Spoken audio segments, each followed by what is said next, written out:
শুভ সকাল। আমি সিদ্ধার্থ। এখন আমি বাইক চালাচ্ছি। যাই হোক, আগে বলি আজকে হচ্ছে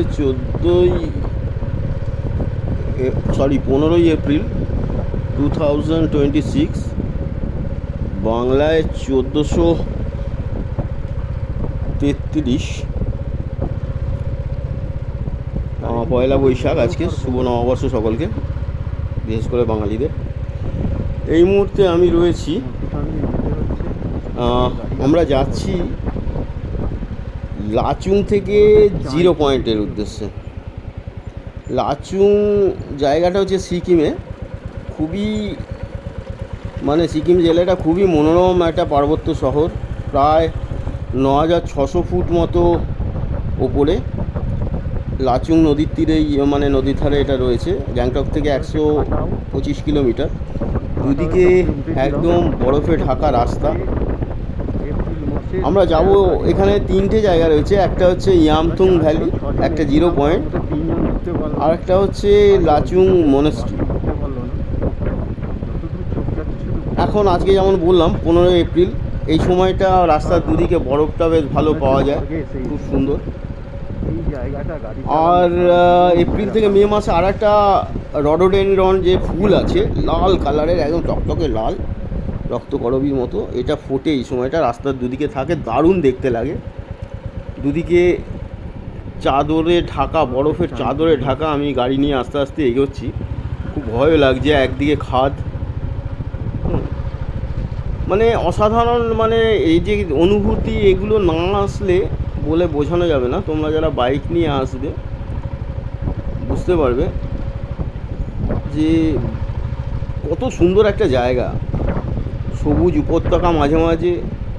আর সবথেকে বড় কথা কি, যে জলপ্রপাতগুলো রয়েছে না, একদম ঝকঝকে, দেখে মন জুড়িয়ে যাওয়ার মতো অবস্থা। 5 থেকে 6 ঘন্টা মতো লাগে গ্যাংটক থেকে বাইকে। আমরা বাইকেই এসছি, আমরা 6 জন এসছি।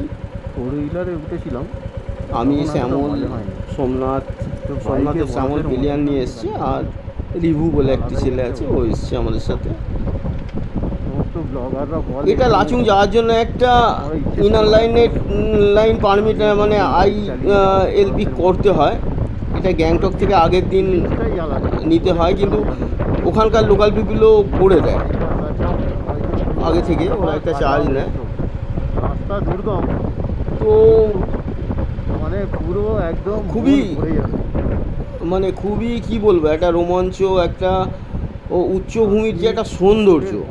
আপনি যদি সেই সৌন্দর্য খোঁজেন, তোমরা যারা বাইক, দারুণ এক কথায়, কোনো কি বলবো, খুবই সুন্দর জায়গা। দেখতে পাচ্ছ চারিদিকে পাইন গাছ রয়েছে, গাছগুলো বরফে ঢেকে যায়। এখন বরফ পড়েনি গাছগুলোতে। আমরা যেখানে জিরো পয়েন্টে যাব সেখানটা পুরোটাই বরফের চাদরে ঢাকা থাকবে। সন্ধে হয়ে যাবে না।